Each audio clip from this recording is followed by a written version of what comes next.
What's up mga idol? Kumusta? Nandito tayo ulit sa Social Blade upang tingnan kung magkano na nga ba ang estimated salary ng ating idol na si Boy Maas Official sa YouTube. At lagi kong sinasabi mga idol na ang Social Blade ay isang public website na kung saan kahit sino ay pwedeng tumingin sa analytics at estimated earnings ng isang YouTuber or influencer. So yun mga idol, ito ang Social Blade channel ng ating idol na si Boy Maas Official. Makikita natin dito mga idol ang status ng kanyang YouTube channel at ang kanyang estimated salary sa YouTube. So yun mga idol, dito sa kanyang uploads ay nasa 276 na. Subscribers naman ay nasa 262,000. Video views naman ay nasa 26,300,827. Country ay Philippines. Channel type ay People.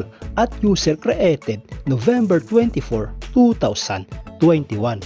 At dito naman sa baba mga idol, ang total grade niya ay nasa letter B. Social Blade rank ay pang 329,900. Subscriber rank ay pang 2,045. Video views rank ay pang 437,520. County rank ay pang 758 at sa people rank ay pang 1,535. At dito naman sa subscribers ni Boy Maas Official for the last 30 days ay merong pumasok na 10,000 subscribers. Tumaas ang kanyang subscribers percentage sa 400.0%. At sa video views naman for the last 30 days ay merong pumasok na 1,155,000. Tumaas ang kanyang views percentage sa 93.8%. So yun mga idol, dito naman tayo sa YouTube stat summary ng ating idol na si Boy Maas Official noong October 27, 2023 hanggang November 9, 2023. Makikita natin dito ang nadagdag na subscribers, nadagdag na video views at ang estimated earnings niya sa bawat araw. Pero mga idol, ang titingnan natin dito ay ang daily average at weekly average. Umpisahan natin dito mga idol sa daily average. Dito sa kanyang subscribers mga idol sa loob ng isang araw ay merong pumasok na 334 subscribers. At dito naman sa kanyang video views sa loob ng isang araw ay merong pumasok na 38,501 views.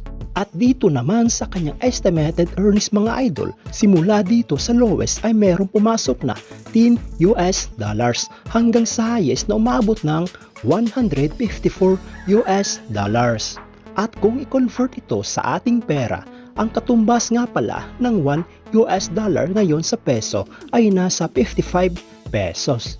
So yun mga idol, ang katumbas ng $10 sa peso ay nasa 550 pesos. Ito ang kanyang posibleng kikitain sa loob ng isang araw sa lowest estimated earnings. At ang katumbas ng $154 sa peso ay nasa 8,470 pesos. Ito naman ang kanyang posibleng kikitain sa loob ng isang araw sa highest estimated earnings. So yun mga idol, dito naman tayo sa weekly average. Dito sa kanyang subscribers mga idol sa loob ng isang linggo ay merong pumasok na 2,330 subscribers. At dito naman sa kanyang video views mga idol ay merong pumasok na 269,507 views sa loob ng isang linggo.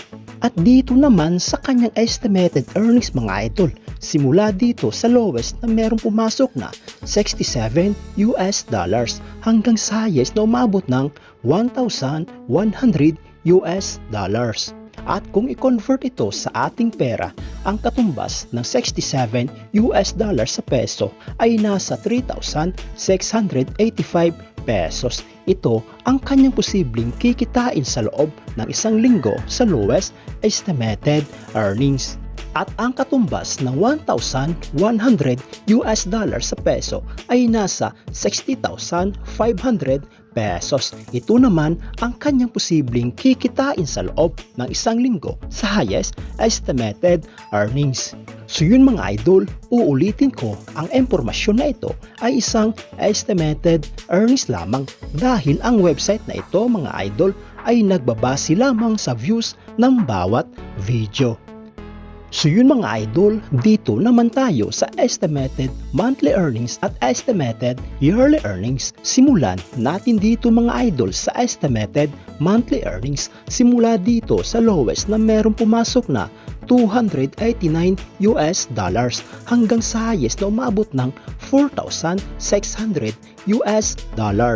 At kung i-convert ito sa ating pera mga idol, ang $289 sa peso ay nasa 15,895 pesos. Ito ang kanyang posibleng kikitain sa loob ng isang buwan sa lowest estimated earnings.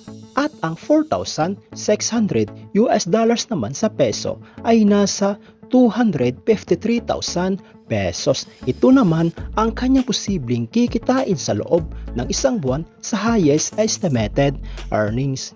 So yun mga idol, dito naman tayo sa estimated yearly earnings. Simula dito sa lowest na merong pumasok na $3,500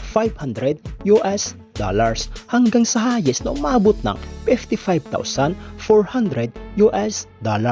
At kung i-convert ito sa ating pera, ang $3,500 sa peso ay nasa 192,500 pesos. Ito ang kanyang posibleng total na kinita sa loob ng isang taon sa lowest estimated earnings. At ang $55,400 naman sa peso ay nasa 3,047,000 pesos. Ito naman ang kanyang posibleng total na kinita sa loob ng isang taon sa highest estimated earnings. So yun mga idol, hanggang dito na lang ang video na ito.